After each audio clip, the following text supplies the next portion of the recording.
welcome to The Cast of Us, a podcast dedicated to The Last of Us on HBO and brought to you by the lovely people at the Fan Critical Podcast Network. We're back, with the hot take. Straight after the episode, each week we come to you, dear listeners, with our uninfected thoughts on said episode before a few days later, obviously giving you our deep dive review and full spoiler cast discussion with Clicker Corner, references to the video game, and all of that jazz. Now, one of those lovely members that I mentioned of the Fan Critical Podcast Network is, of course, my fellow survivor, a man who has survived this long by being a leech amongst the rest of the clan, gobbling up all our supplies.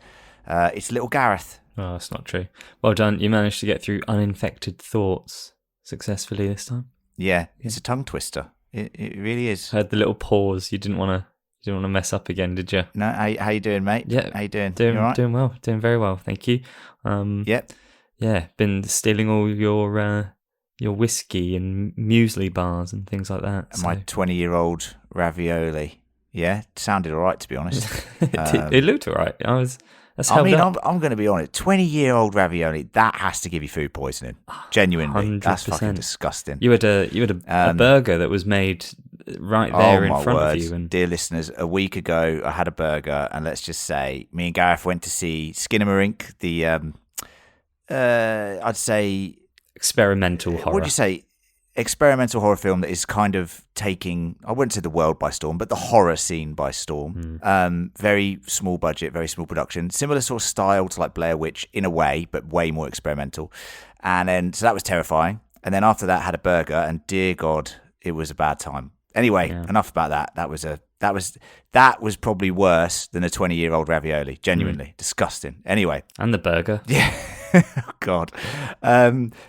Right, so before we jump into some delicious hot takes, Gareth, we do have our initial thoughts section. Yep. Yeah, but we can't score it because that's for the the full review and that all that jazz. But what were your thoughts on episode 4? I thought it was another very good episode. I feel like some people might have found the first part a little bit slow. I loved it. Driving through abandoned You love America. a road trip? Oh my God. Can you imagine that road trip? Yeah, I can, as long as I wasn't being like hunted or chased by infected. Don't worry about that. Okay. Just the roller coasters and stuff that haven't been touched for 20 years. Amazing. I'd love that trip. A little bit of an opportunity or more opportunity for Ellie and Joel's relationship to grow and flourish, and then halfway through the episode, some real gritty action again. I think the action scenes, the fighting scenes aren't particularly polished, in this show, and I really like that. And this was another example of that. That gritty, raw gritty fighting style that people have. I really enjoyed it. Interesting to see Kansas City. Which is a thing for you. Bet you didn't know this. Go on. First of all, isn't in Kansas. Oh, I did know that. Yeah, that's tricky. And isn't in the game either, unless I'm forgetting something horribly. No, yeah, not in the game. It's Pittsburgh. This is location in the game is Pittsburgh. Yeah, you stay away from this stuff, Gareth. This is delicious Clicker Corner content. Mate. Yeah, and you're just here dishing it out for free. All right, I'll go back to the geography stuff. Kansas City is in Missouri. I'm sure our American listeners know that, yeah? So this is mainly for the Australians, the Brits, the Canadians even. It's just for you, to be honest. Anyway, I actually really enjoyed the episode anyway. I thought it just lived up to the super high standard that's been set so far. And like you said, it's slower. And not every episode can be a total banger. All right? Now, it's still a fantastic episode of television. I think last week, the more I think about last week, and I've seen it like 2 more times since we recorded, it's just a fucking incredible episode last week. Yeah. Like, honestly, one of the best things I've ever seen on TV in the last few years. And how do you follow that? I don't think you can follow that. It's a bottle episode for a reason, but I thought this was fantastically well acted again, well directed, the set design incredible. I think this is the first episode where Joel and Ellie's relationship really starts to form organically, because it's kind of been a bit of a trudge for them up to this point. Like, Joel's just getting along with it, but there are signs here that he's opening up to her and she's opening up to him, or and they're actually forming that relationship that is so iconic. So I love that sort of stuff. We're also getting, the pun books back, Gareth, like I've talked about in Clicker Corner before.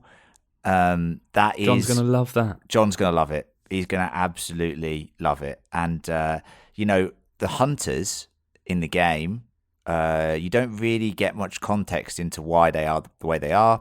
I think they're kind of a bit of a different group in the game, really, in terms of motivation and stuff. Here, they're trying to give them more context, more characterization, which I'm very interested to see more of, because I think that's some new content for us game players. And also, I think it gives a bit more of a well-rounded look at this world, other than, just Joel and Ellie just butchering people left, right, and centre. Yeah. But of course, will it get 5 bloobs? There's been a lot of banter, received to me from people I know, and also from lots of feedback about Len's just going to give every episode 5 bloobs. John said it, yeah? I mean, that's correct. Well, guess what? Will I? Won't I? Tune in for the deep dive. Oh, yeah? A little bit of a tidbit. But yes, he will. Okay. But I might not. Well, Gareth, John will not give this episode 5 bloobs. He'll give it 4. I'm telling you now. Before we jump into some hot takes, I just want to say thank you so much for all the fantastic support.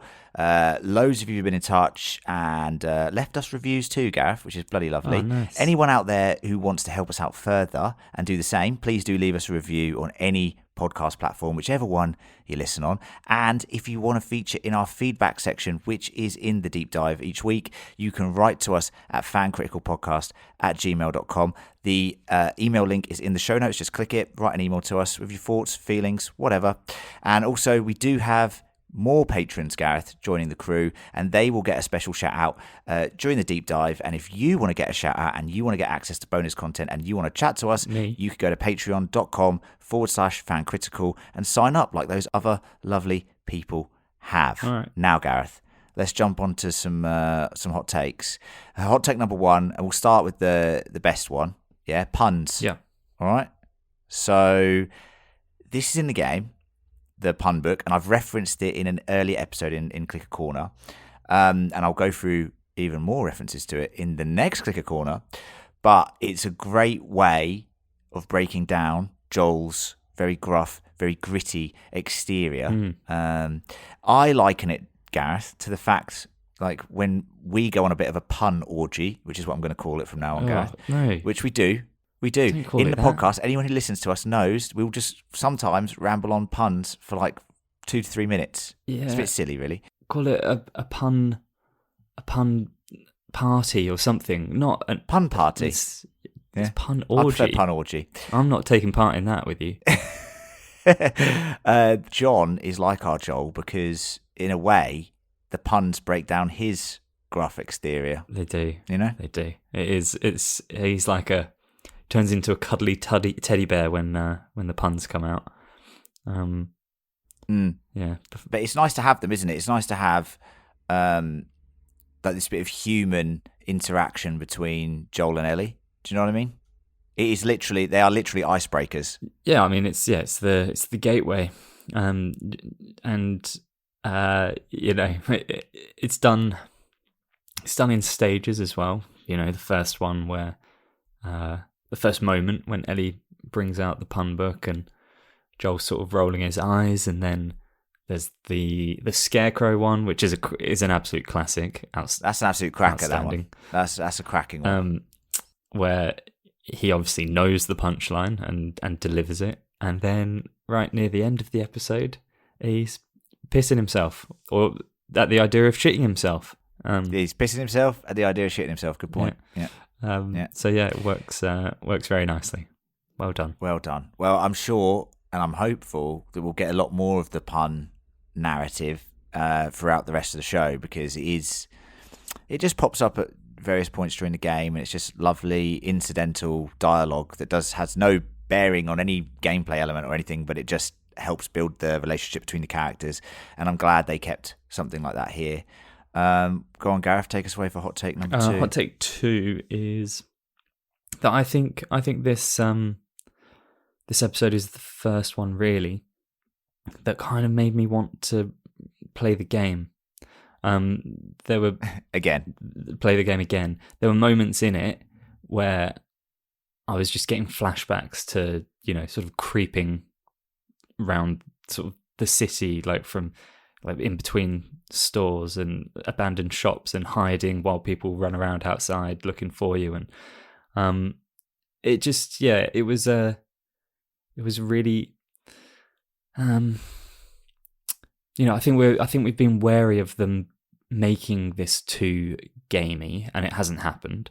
But this episode, where it did happen, where it did feel like the game, worked really well for me. I really enjoyed it. It got me missing. It got me nostalgic for the game. And I think what they've done is, and we've talked about this, is they've toned down the violence. So obviously in the game, you're killing, I'm going to say, by the end of the game, you've probably killed hundreds of people. Genuinely. It's ridiculous.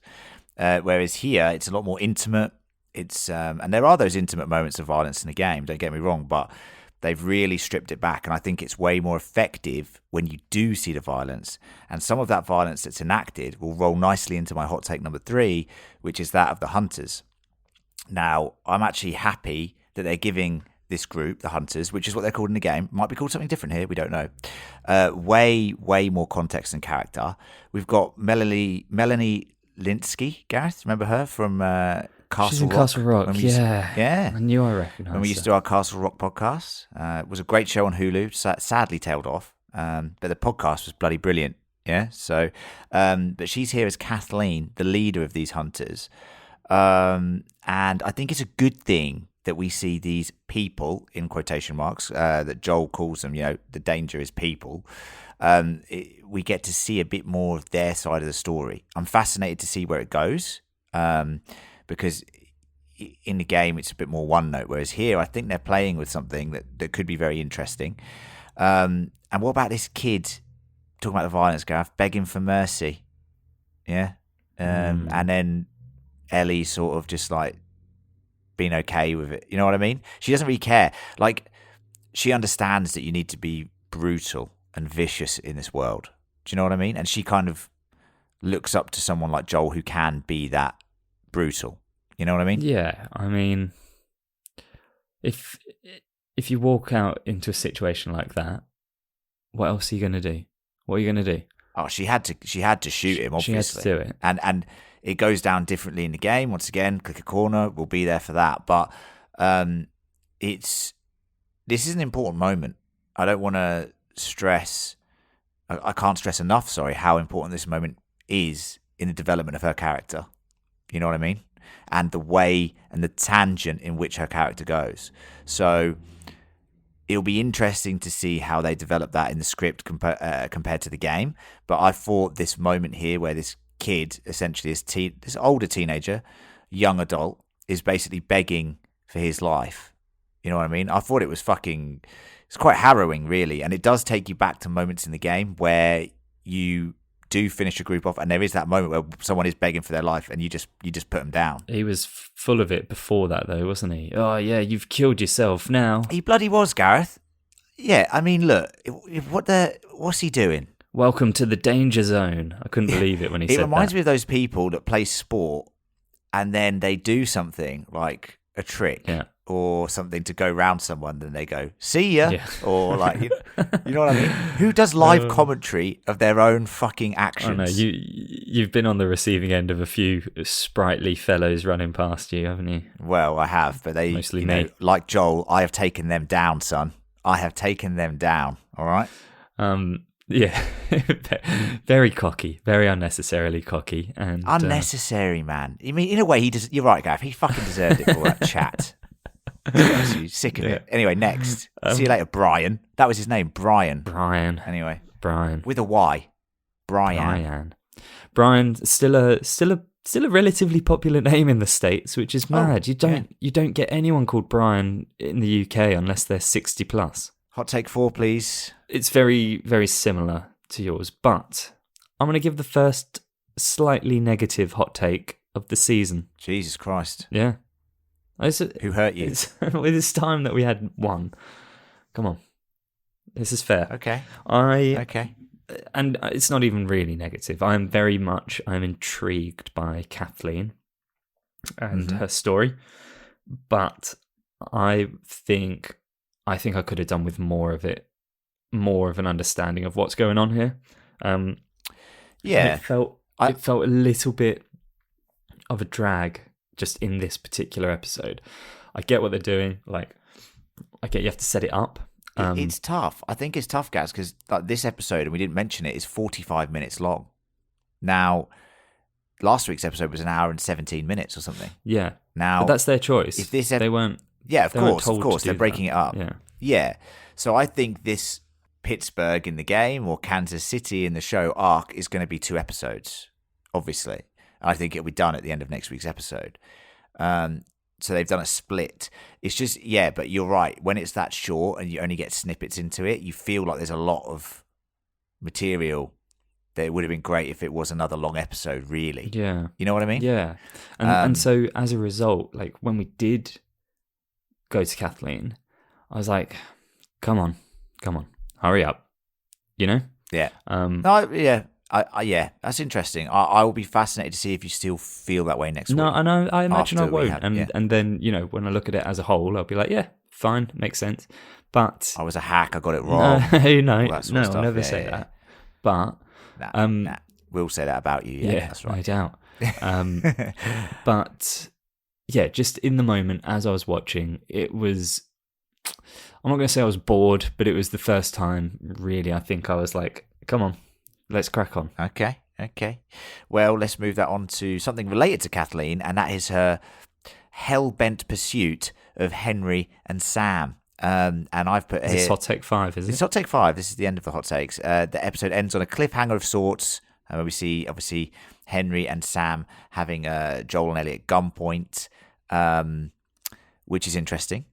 And it's weird to me where they're going with this storyline, because I know the Henry and Sam storyline obviously very well from the game. They have a different sort of motivation in the game, it seems. And, it seems like in the show, they've made Henry and Sam like public enemy number 1 of this group for some reason. And I want to know what the fuck they've done. Yeah. Nothing. That is interesting. No, yeah, stole some supplies, stole some canned peaches, some 20-year ravioli. No, it's yeah. You can take the 25-year-old ravioli, but we're holding on to the good stuff.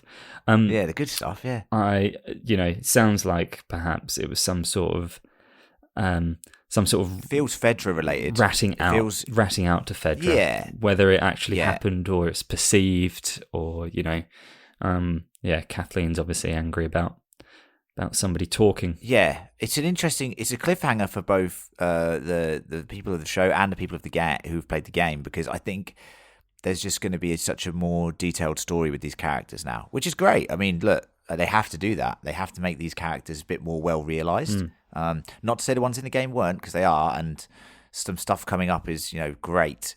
It's amazing storytelling. But fascinated to see what Henry and Sam have done to, annoy this group of hunters. We'll call them that until we know more. But yeah, fascinated, mate. And that's it for the hot takes. Of course, we will be joined by John in about a day or so's time. He will be here to give us his thoughts. And not only that, we'll be doing a deep dive, scene-by-scene breakdown, and there'll be all the video game references in Clicker Corner, plus a feedback section. So like I said, write into us at fancriticalpodcast@gmail.com. We've already got some good feedback this week, Gareth, but if you do want to rush your feedback in and get it in for that deep dive, you've got about a day to do so. That's fancriticalpodcast@gmail.com. The email is in the show notes. And of course, leave us reviews, subscribe, spread the word, like the cordyceps virus let the Fan Critical Podcast Network infiltrate your brains, and then your friends' brains, and then family's brains, whatever, anybody's brains, until you all just listen to us all the time. Sort of works. We are definitely fun guys. So beautiful, Gaff. That's a lovely way to end this hot take episode. I want to thank you for joining me. I'll see you at the deep dive, Gaz. See you then. And until then, everybody, endure and survive.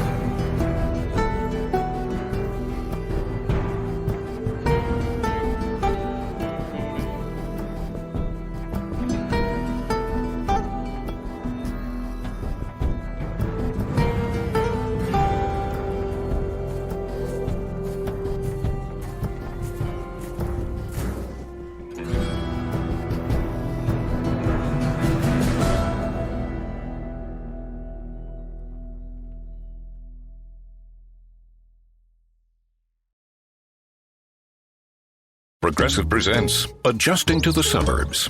I never really thought about tools until I bought a house in the suburbs. It's like this weird homeowner test if I need a tool for a project and don't have it. And my neighbor Ted loves to give me that look when I ask to borrow a pole saw.